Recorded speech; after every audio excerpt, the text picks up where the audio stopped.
As coisas vão melhorar sim, mas não vai ser só para nós dois. Você acha que esse povo todo não sofre igual a gente? Ninguém vai melhorar de vida juntando os cobrinhos. Mas é que eu queria ter minha casa direitinha, como minha mãe tinha antigamente. Nosso dinheiro junto só dá para morar aqui no morro. E tem isso? Tem tanta gente boa morando aqui? É, a gente tem que se conformar. Conformar não, a gente tem que enfrentar a vida.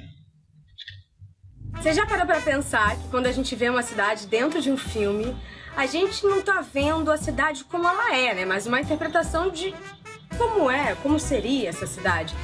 Pensando assim, a gente consegue até entender como a Los Angeles de La La Land consegue ser tão diferente da Los Angeles da Sofia Coppola. Como a Nova York de Woody Allen também consegue ser tão diferente da Nova York de Scorsese. Se uma cidade consegue ser criada e definida por múltiplos pontos de vista, qual é o ponto de vista mais real? Ou a mais fictícia? Quando a gente começa a falar do Rio de Janeiro no cinema, por exemplo, o caldo engrossa, mas engrossa pra valer. E nesse programa Like a gente vai falar um pouco de como o cinema vê a cidade maravilhosa.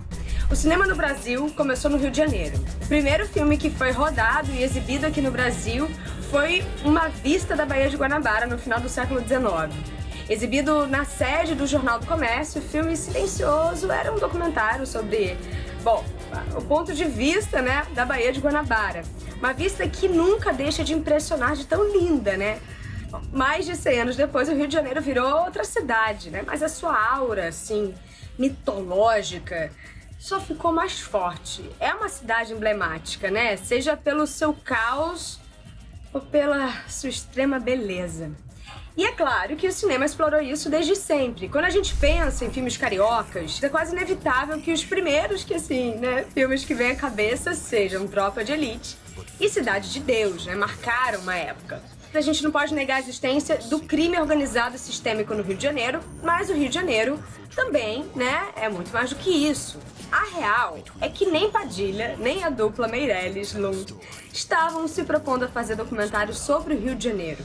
E Tropa de Elite e Cidade de Deus continuam sendo bons filmes porque eles usam essas texturas e ideias da cidade para fazer, respectivamente, um baita filme policial e um western abrasileirado, né?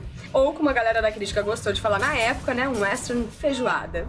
Bom, se você curte esses dois clássicos do cinema carioca, a gente recomenda também conferir filmes como 7 Minutos, um filme que é altamente colaborativo, feito com um coletivo de atores do Nós do Morro, da favela do Vidigal, e o doc Cidade de Deus, 10 anos depois.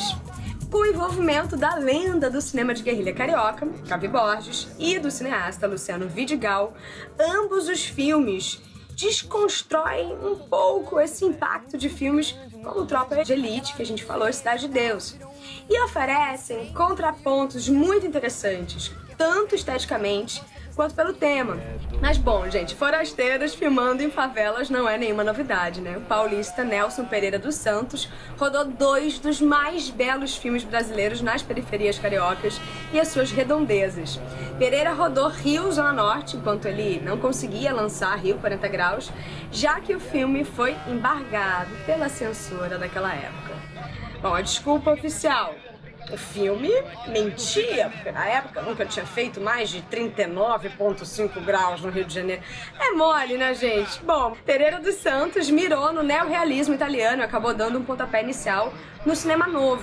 Em 1959, Orfeu Negro, um filme baseado numa peça de Vinícius de Moraes e com a trilha do maravilhosão Tom Jobim, conquistou o mundo e levou o Oscar de melhor filme estrangeiro. Só que tem um problema, viu? A estatueta foi pra França, né? Por ter um diretor francês e ter sido financiado pelos franceses, o filme, tecnicamente, não era uma produção brasileira. Rodado quase que completamente no Morro da Babilônia, mas com um olhar estrangeiro, o filme é verdadeiramente uma obra franco-carioca. 40 anos depois, Cacá Diegues refez Orfeu Negro, inserido no contexto do carnaval moderno, com Caetano Veloso fazendo a trilha, e esse filme eu amo de paixão. Mas aí já eram, literalmente, né, outros carnavais. Se tem um tema que parece que percorre a filmografia carioca, é o fato de que o Rio de Janeiro é uma cidade dividida. Em filmes recentes, como Estudo da Burguesia Decadente, Casa Grande, um playboy adolescente descobre que existe outra cidade quando ele pega um ônibus pela primeira vez. Em Mata-me, por favor, o bairro da Barra da Tijuca é uma ilha dentro da cidade, é um mundo literalmente sem adultos. As estações do BRT, isoladas assim no meio do nada, são retratadas praticamente como portais para outros mundos. Mesmo assim, com todos esses conflitos e tramas, o mundo quer conhecer o Rio de Janeiro.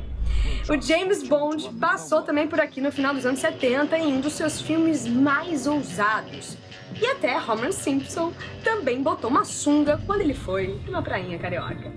Quando a Fernanda Abreu cantou Rio, 40 graus, cidade maravilha, purgatório da beleza do caos, ela homenageou o clássico do Nelson Pereira dos Santos, mas a sua colocação de chamar o Rio de cidade maravilhosa, purgatório da beleza do caos, é perfeita, né? Resume essa cidade maravilhosa. Parece que no Rio de Janeiro se encontra realmente o melhor e o pior do Brasil. E esses filmes ilustram perfeitamente essa dicotomia, mostrando que não existe só um Rio de Janeiro, mas vários, né? Encerramos nosso especial com parabéns aqui do nosso canal Like pra cidade maravilhosa. Eu, uma carioca da Xema, né? Que agora essa cidade comemora 456 aninhos em 1º de março. Mas algo existe em nossa história. Algo de estranho, misterioso, inexplicável. Eu sou apenas um violão, não tenho direito de revelar. Gostaria tanto, porque é muito importante. Se a minha voz não for encoberta pela da grande cidade, eu vou dizer o que sei. Escutem!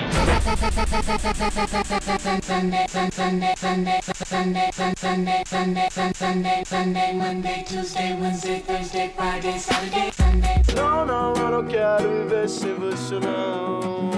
Me abraça, me olha nos olhos, me dá um beijo. Porque foi o frame que foi pro pôster dos Estados Unidos. Você talvez ser negro de comunidade e não ter um diploma, pô, isso te coloca no último da fila.